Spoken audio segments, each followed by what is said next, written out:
Muy buenas noches, amigos de nuestra página de noticias Cusco Post. El día de hoy traemos una entrevista con una ex candidata al Congreso y virtual congresista ya por Cusco, la profesora Katy Ugarte Mamani. Bueno, primero darle la bienvenida, profesora. Un saludo, por favor, para todos los que nos ven. Muy buenas noches a todos nuestros televidentes y a todo el público de la región Cusco. Agradecerles por este espacio que me brindan. Soy la maestra Katy Ugarte Mamani. Ok. Bueno, profesora, nosotros en el Perú, algunos más que otros, sorprendidos por los resultados de esta primera vuelta electoral, ¿no? En la que Pedro Castillo ha sorprendido. Bueno, sabíamos que iba a ocupar un puesto expectante porque se voceaba mucho el crecimiento del candidato en provincias, pero sorprendió que se ubicó en el primer lugar de las preferencias electorales. Y bueno, preguntarle, ¿no? A usted, porque nosotros pertenecemos a una red de medios digitales del Perú, conformado por diferentes regiones, y cada vez que lo entrevistábamos al señor Pedro Castillo, le preguntábamos, ¿no? ¿A qué partido podría usted apoyar en la segunda vuelta? Porque muchos de los colegas también lo daban pues como que no pasaba, ¿no? Ni a la segunda vuelta. Entonces, él tenía la firme convicción y siempre respondía y decía, disculpen, pero yo voy a ganar en primera vuelta. Así que yo no tengo por qué decir a quién voy a poner, porque yo voy a ganar, decía, ¿no? Entonces nos quedábamos, bueno, pues no, una actitud muy positiva, se le veía. Pero yo quería preguntarle a usted, ¿usted también tenía esa convicción de Pedro Castillo de que Katy Ugarte iba a llegar al Congreso, iba a ser la representante del pueblo cusqueño? Bueno, de primera intención, quiero agradecer a todos nuestros simpatizantes, compatriotas, de haber dado este voto consciente este 11 de abril. Nosotros tenemos un trabajo de años en la parte sindical con el maestro Pedro Castillo Terrones. Tenemos las bases a nivel nacional y bueno, pues con conocimiento de causa, lo dijo el maestro, porque nosotros manejamos masas, manejamos no solamente maestros, sino de por medio están los padres de familia de nuestros niños. Y a cada lugar que llegaba el maestro era acogido pues por toda una población donde el único que llenaba plazas es él, ¿no? El único que llenaba todas las plazas a nivel de las regiones, las provincias que ha llegado, es el único que, gracias a Dios, las redes sociales han hablado, porque la prensa monopolizada en la capital Lima, la prensa escrita, lo tenía como desapercibido. Sí teníamos esa confianza, porque es un trabajo titánico que hemos hecho, el trabajo de yo y tú. No hemos invertido en una campaña millonaria, ya lo ha visto todo el Perú, porque somos maestros, de acuerdo a nuestra economía y a nuestra situación más que todo creativa, porque el maestro es muy creativo para poder llegar al pueblo, para poder llevar pues las propuestas, más que todo el Partido Perú Libre hacia el pueblo, lo hemos trabajado y coordinadamente a nivel nacional. Es por ello la respuesta del maestro Pedro Castillo Terrones. Exactamente, y usted ha tocado un punto neurálgico, ¿no? Porque muchos candidatos que estaban en los primeros lugares decían, por favor, hagamos política con pedagogía, por favor, hagamos campaña enseñando a la gente, ¿no? Educando. Pero esa educación, ¿quién mejor que hacerla que un especialista, que un maestro, y ustedes que son un gremio muy grande, ¿no? Los maestros, y parece que sí, realmente ustedes con la creatividad de la pedagogía han logrado llegar a ese público, ¿no? A ese sector que está olvidado. Bueno, también ha tocado el tema de las redes sociales, ¿no? Se ha utilizado bastante las redes sociales, pero la campaña vuestra, ¿cómo ha sido? Cuéntenos un poquito. ¿Ha sido por redes sociales? ¿Ha sido en vivo y en directo? ¿Cómo ha sido la estrategia? La campaña de nosotros ha sido directamente con las personas de tú y yo, con el pueblo directo. Las redes sociales lo manejamos los maestros, sí, pero con los que tienen pues la tecnología, pero todo el pueblo no lo tiene. El pueblo del Perú profundo carece de esto. Es el lugar donde nosotros nos hemos llegado a tener que contactar presencialmente, porque los maestros estamos en el rincón más rincón del Perú. Y ahí es el trabajo. Entonces, yo creo que acá el Perú ha despertado, más que todo la pandemia, ha desnudado la realidad de nuestra patria, donde la corrupción es más fuerte que el propio COVID, donde la corrupción se lleva millones de soles y deja olvidado a nuestra patria, a nuestros hermanos del pueblo. Esta corrupción ha dejado que mueran miles de nuestros hermanos y esto el pueblo peruano lo ha palpado, donde la educación ha sido olvidada por la falta de voluntad de estos políticos. Es por ello que nosotros nos hemos tenido que viajar, ir en camino de herradura. Somos nosotros maestros, maestros de camino largo, de cerros, cruzar ríos. Yo tuve la oportunidad de cruzar un río en una, como una lancha. Entonces, no le tememos a ello, porque somos maestros de zona rural. Por eso es que hemos llegado al rincón más rincón. Y bueno, pues el único, por eso que Castillo Terrones. Yo no sé de dónde habrá sacado votos la otra señora, porque nos sorprende que ahora vaya en el segundo lugar. Claro, justamente, ¿no? Hablando del contacto de tú a tú, este gobierno ha dejado olvidado y relegado a ese gran sector que nos da de comer a diario, que es el agricultor. Y ustedes que han estado en los campos, seguro que han visto la problemática del agricultor que ha estado reclamando atención del gobierno, no solo por haber sido afectado por los fenómenos climatológicos, sino porque la pandemia, el cese comercial por la cuarentena, pues los ha dejado olvidados y relegados. Entonces, ¿usted cree que también todo esto haya jugado a favor de la campaña de Perú Libre?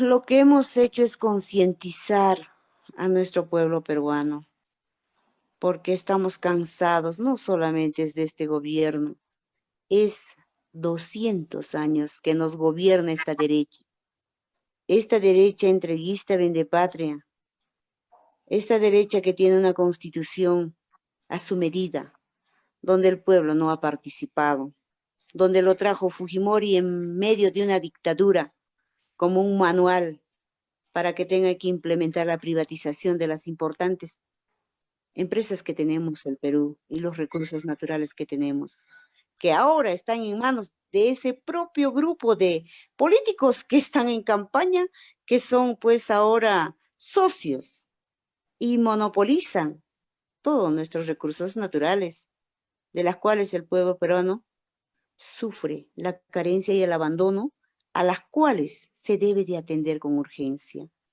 Esto nos hace llevar y nos hace ir en la política a tener que hacer estos cambios. Y hago este llamado a todo nuestro pueblo peruano, a la región Cusco, a tener que unirnos todos los gremios, todo el pueblo, porque necesitamos con urgencia reordenar nuestra patria. Se tiene que gobernar para los peruanos, para los 33 millones de peruanos, y no para ese grupo de empresarios que han capturado el país y ahora pues se desesperan y no quieren que una izquierda socialista, una verdadera izquierda de maestros, llegue al poder. Y estamos viéndolo en plena campaña, que las encuestas pues jamás nos tomaron en cuenta, que la propia prensa monopolizada en la capital Lima ni siquiera nos mencionaban ni le daban un espacio, porque ahí está el poder económico, ahí está la prensa monopolizada, que son ellos mismos los dueños, que hacen y deshacen con nuestro país, y ellos son los que dirigen qué presidente poner, qué congresistas poner, para seguir pues manipulando y saqueando nuestra patria.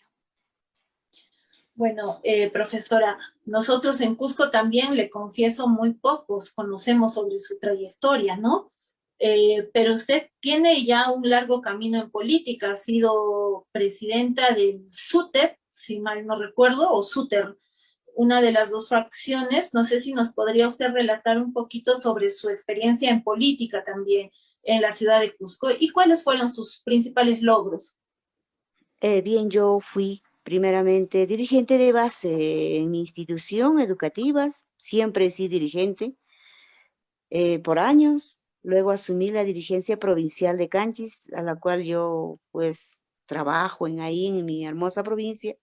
Luego asumí la dirigencia regional del SUTE, de las cuales pues hicimos las denuncias muy delicadas de los directores de UGEL, y lo habrán visto en los canales de televisión y en diferentes medios de comunicación, la corrupción enraizada en el sector educación, la vulneración de derechos de nuestros maestros contratados, maestros nombrados en el proceso de reasignación, racionalización, el pago de la deuda social de los maestros a nivel de la región Cusco. Asimismo, pues, siempre estuvimos al lado del maestro en todas las fortalezas y debilidades a tener que defender en sus derechos. Lo hicimos con transparencia, con honestidad, pero sí con una convicción clara y frontalmente con la corrupción. Ok, profesora, eh, usted ya está con un pie dentro del Congreso, solamente falta que proclamen, ¿no?, a los ganadores, porque ya los resultados, las actas están al 98%. Entonces, yo quiero preguntarle, porque no tuvimos la oportunidad de preguntarle antes, cuando era candidata. Ahora, ¿qué es lo que usted va a hacer por el Cusco apenas llegue al Congreso? Bien, nosotros hemos sido claros en las propuestas que hemos dado a conocer a nuestra región Cusco y al pueblo peruano. Tenemos un ideario bien abierto para que el pueblo tenga que informarse, porque este voto tiene que ser informado, de las cuales hemos propuesto primeramente el cambio de constitución, y lo dijo el profesor Pedro Castillo Terrones, de llegar a la presidencia los 6 primeros meses, se tiene que inmediatamente llamar a una consulta popular vía referéndum para cambiar esta constitución. Seguidamente, de hecho que esto es un proceso, porque esto nos va a permitir tener que viabilizar los propósitos que tenemos en el ideario, y dentro de ello tenemos en el sector educación declarando en emergencia la educación, la salud, la agricultura, donde se propone un presupuesto de implementar en educación como maestra, que me siento muy triste, me siento desde el fondo de mi corazón, lo digo, me siento como si no hubiera logrado lo que me he propuesto como dirigente, que mis niños estén abandonados sin tener que llevar una educación de calidad con toda la tecnología que necesitan. Abandonados 32.000 niños de la región Cusco por no tener un internet ilimitado o una tablet o un celular de alta tecnología para tener que ser educados, porque la educación tiene que ser un derecho y no un servicio. Esto realmente me siente frustrada, porque Pero no ¿qué es es lo que va a hacer? O sea, ¿qué acciones va a tomar inmediatamente? Porque desde el 28 de julio, si bien es cierto, usted lo ha dicho, es un proceso el cambio de constitución, pero ¿qué acción concreta va a tomar va a plantear para poder atender inmediatamente esta emergencia? Porque un año más de educación precaria ya son 2 años que los niños que usted refiere están pues atravesando una situación educativa totalmente precaria. Vamos a continuar con esto, plantean el regreso a las clases presenciales. ¿Qué es lo que plantean para este vuestro sector educación? la pandemia va a ser de largo. Lo primero que voy a hacer es tener que implementar el internet ilimitado y las tabletas para los 8 millones de estudiantes. Esto se tiene que priorizar porque la educación es un derecho para nuestros niños. Esta tarea tiene que ser lo primordial para atender las necesidades de nuestros estudiantes como maestra.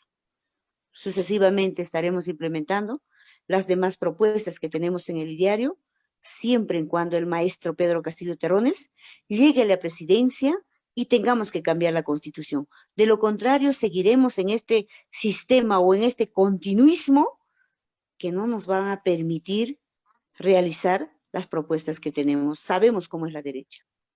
Claro, pero vemos justamente ha salido ya la distribución de las bancadas, ¿no? Y Perú Libre está siendo mayoría, claro, muy seguido por Fuerza Popular. Entonces ustedes tienen que buscar consensos, ¿no? El señor Rafael López Aliaga ha manifestado su simpatía por Pedro Castillo, porque es provida, porque ustedes también están en contra de la ideología de género en las escuelas. Entonces, él mismo ha manifestado su voluntad de poder apoyar, pero siempre en cuando ustedes deslinden de las líneas de extrema izquierda del comunismo, ¿no? Entonces, ¿ustedes aceptarían ese apoyo, esa alianza? ¿Con qué otros partidos ustedes podrían pactar para poder gobernar?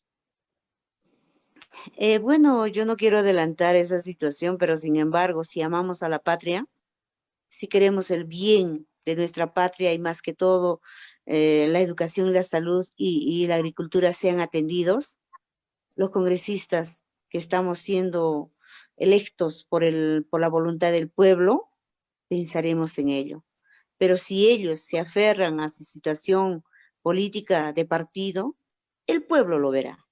Pero mientras tanto no puedo adelantarme.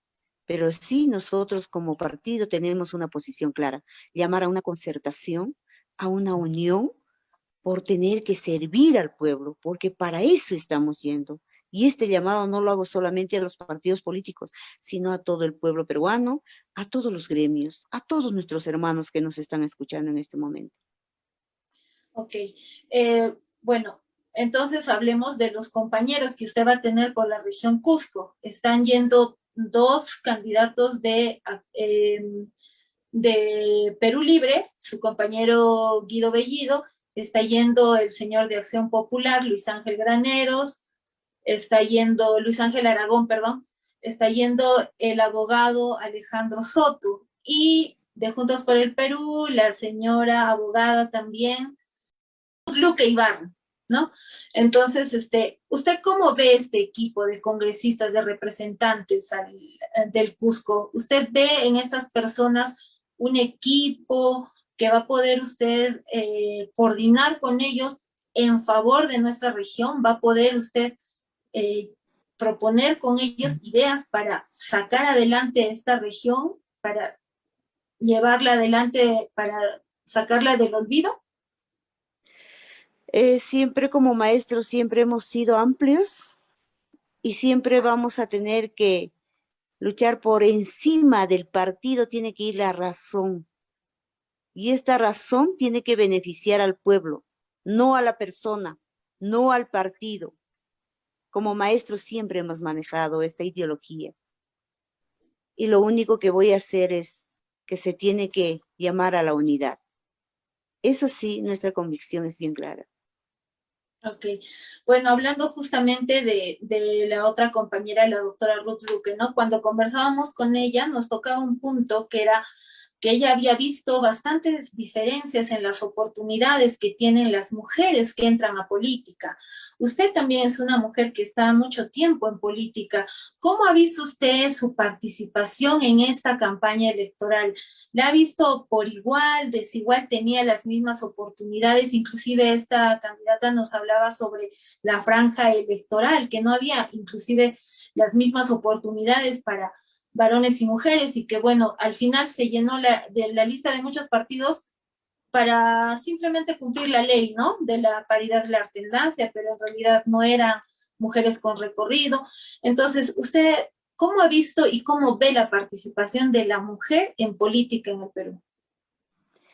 Bueno, en estos últimos años hemos visto que la mujer está sobresaliendo más que todo en la parte política y bueno, yo tengo que felicitar porque las mujeres también sí podemos. Lo único que tal vez nos antaña es los hijos, pero sin embargo, por encima de todo, somos más responsables y no podemos discriminar en este aspecto. pero también en plena campaña, la franja electoral eran para los que creo tenían mucho poder, porque para los que hemos hecho campaña como el Partido Perú Libre, no hemos tenido esa oportunidad de tener que por lo menos salir en un medio de comunicación de parte de la franja electoral. Le digo así porque yo ni un medio de comunicación que me haya llamado sobre la franja electoral. Claro. Y justamente uno de los puntos también es usted que es maestra y está en el ámbito rural. Usted verá pues que muchas veces las mujeres del ámbito rural no siguen una educación y no llegan a la educación superior. Entonces, más aún ahora, ¿no? Que el presupuesto de las familias se ha achicado bastante. Entonces, ¿qué propondría usted o qué podría hacer desde el Congreso para tratar de cambiar esta realidad y para que más mujeres accedan a una educación completa hasta llegar a la superior y puedan surgir nuevas lideresas mujeres?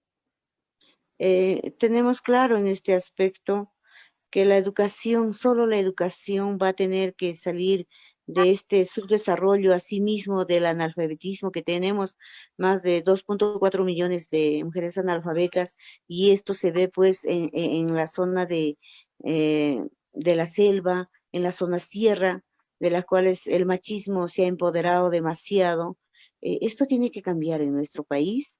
Justamente la única arma que tenemos para poder salir de ello es la educación, tener que empoderar a todas nuestras madres mujeres, madres jóvenes mujeres, en tener que ser insertados en la educación y asimismo pues tener que darles ese apoyo en tener que juntar a ellas para poder formar pequeñas microempresas, pequeñas micro organizaciones para poder capacitarlas en diferentes trabajos que ellos tienen y apoyarlas económicamente. El Estado tiene que invertir en esto, porque en pleno siglo XXI que tengamos esa cantidad de analfabetos no es justo, porque estos políticos y estos gobiernos que han pasado durante décadas nos quieren ignorantes, nos quieren analfabetos para fácil manipulación.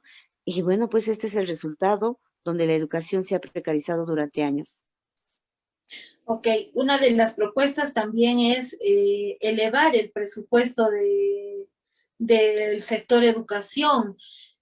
¿Ustedes están seguros de que pueden llegar a asignar un 10% del PBI al sector educación y al sector salud? ¿Cómo van a poder lograr eso? Bien, nosotros lo hemos analizado con una economía responsable. La economía del país tiene que estar pues en manos del Estado, donde se tiene que recuperar las importantes empresas y recursos naturales que tenemos y ser administrados por el gobierno en un 70% que quede las utilidades y en un 30% para las empresas privadas. De ahí va a salir el dinero. Asimismo, también tener que ver que el pueblo peruano donde se va millones de soles es en la corrupción. Y esto tiene que cambiar en nuestro país. Esto y estos dineros tienen que ir justamente al sector educación, salud y agricultura y tener que bajar los sueldos. Y lo dijo bien claro el profesor Pedro Castillo, bajar los sueldos dorados en un país donde existe extrema pobreza y niños anémicos en el Braille, como lo hemos visto que un 80% de niños son anémicos, no puede haber sueldos dorados. Aquí tenemos que dar esa austeridad desde los altos cargos. Y eso es un verdadero político que sirve a la patria y no aquel que va a servirse.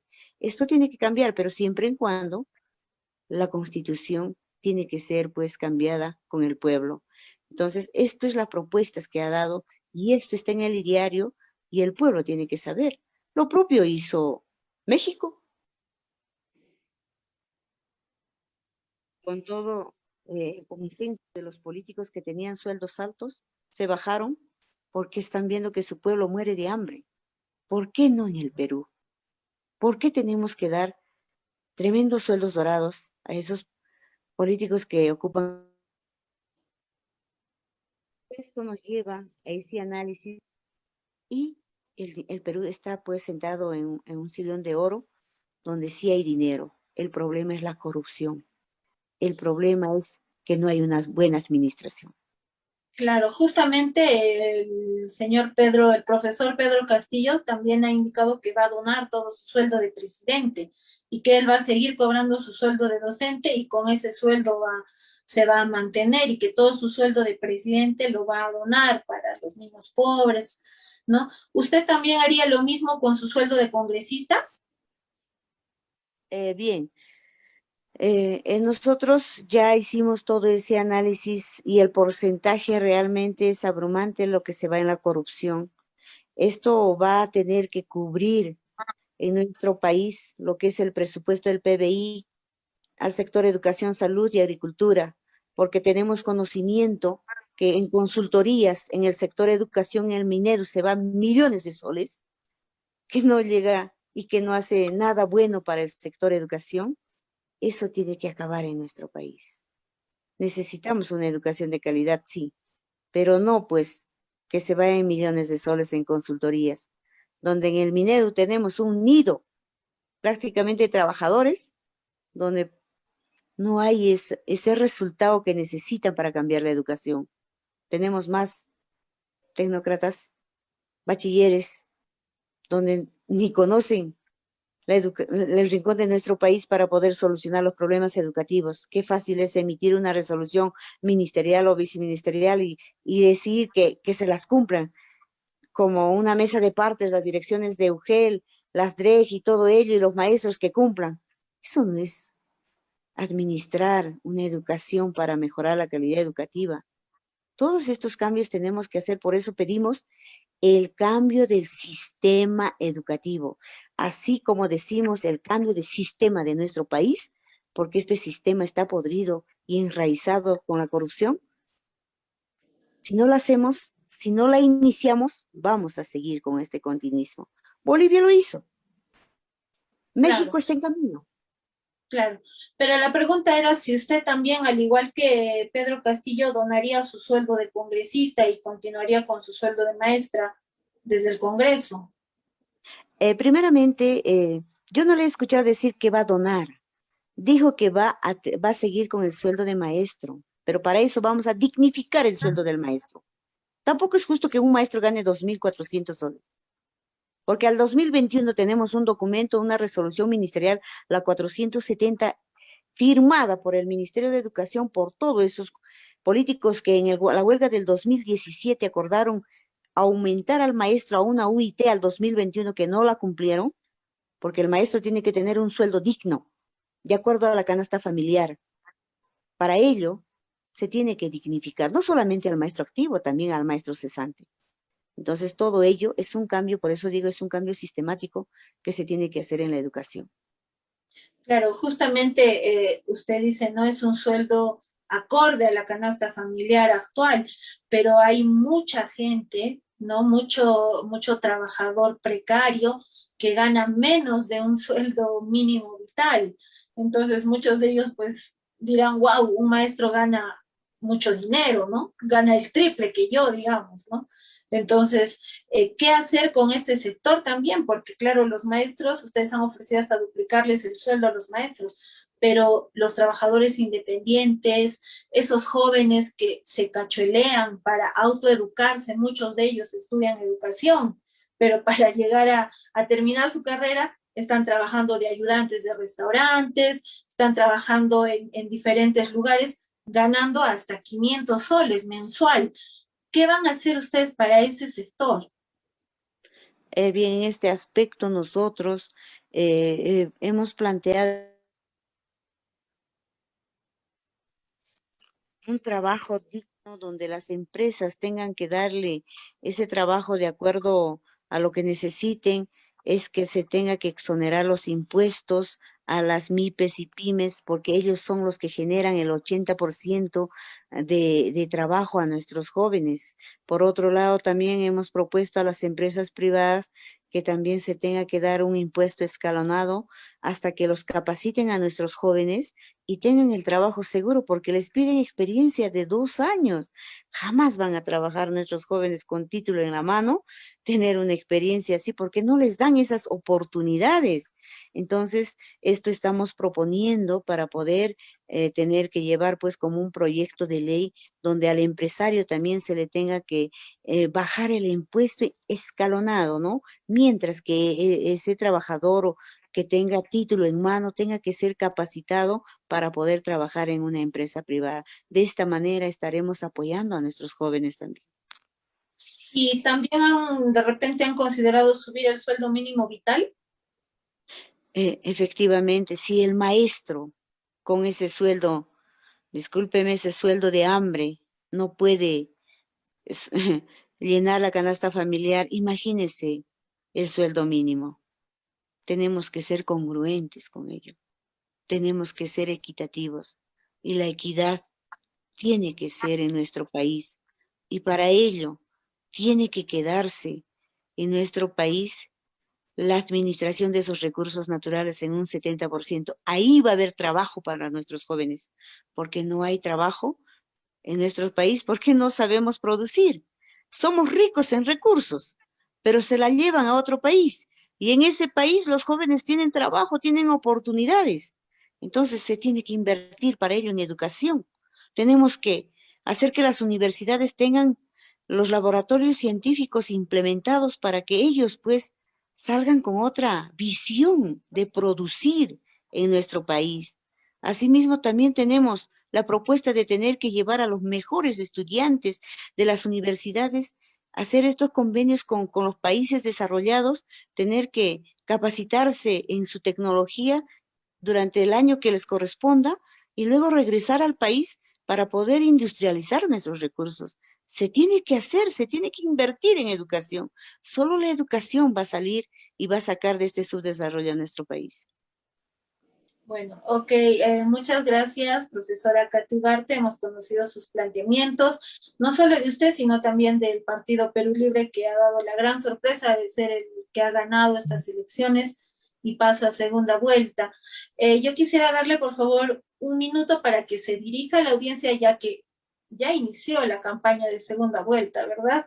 Y seguramente ustedes también ya están perfilando cómo va a ser vuestra estrategia. Entonces yo le quiero dar un minuto para que se dirija a la población y sustente usted por qué deberíamos apoyar a su líder. Bien, gracias. Hermanas y hermanos de la región Cusco, somos un partido nacido del pueblo. Somos maestros que siempre hemos pensado y hemos luchado en las calles por tener una calidad educativa, que la educación sea un derecho para todos nuestros jóvenes del Perú, nuestros estudiantes, y no pues un servicio como la quieren privatizar. Por ello, nosotros vamos a tener que luchar por esta educación de nuestros jóvenes, para el ingreso libre de nuestros jóvenes, previa preparación desde tercer año de secundaria, una preparación preuniversitaria, para que de esta manera se matriculen como cualquier otro estudiante en la universidad y durante el primer año demuestren su capacidad y se queden pues en la profesión que quieran, porque la educación lo han mercantilizado, estos políticos han hecho un negocio con la educación proliferándose universidades privadas, de las cuales la calidad educativa ha bajado. A ellos no les importa la educación en nuestro país, nos quieren así como estamos, al contrario, quieren privatizar. Por eso, te llamo a ti, hermano y hermana, llamo a todos los gremios, a todas las organizaciones del pueblo de la región Cusco, a unirnos, a sumar y a tener que en esta segunda vuelta dar un voto responsable, porque es el único partido nacido del pueblo que pensará en la educación, en la salud, en la agricultura de nuestros hermanos del pueblo peruano. Con todas estas recomendaciones, sé que lo lograremos. Sí se puede. Necesitamos gobernantes que gobiernen para el pueblo y no para esos ricos millonarios que cada vez se hacen más ricos a costa del pueblo. Muchas gracias, señor periodista. Ok, muchísimas gracias, señora Catugarte. Bueno, amigos, hemos escuchado la posición de una de nuestras congresistas, ya que va a representarnos en el Congreso. Y bueno, desde acá, y yo creo que toda la población va a estar muy atenta a las actividades que usted va a desarrollar, independientemente de quién gane la presidencia de la República,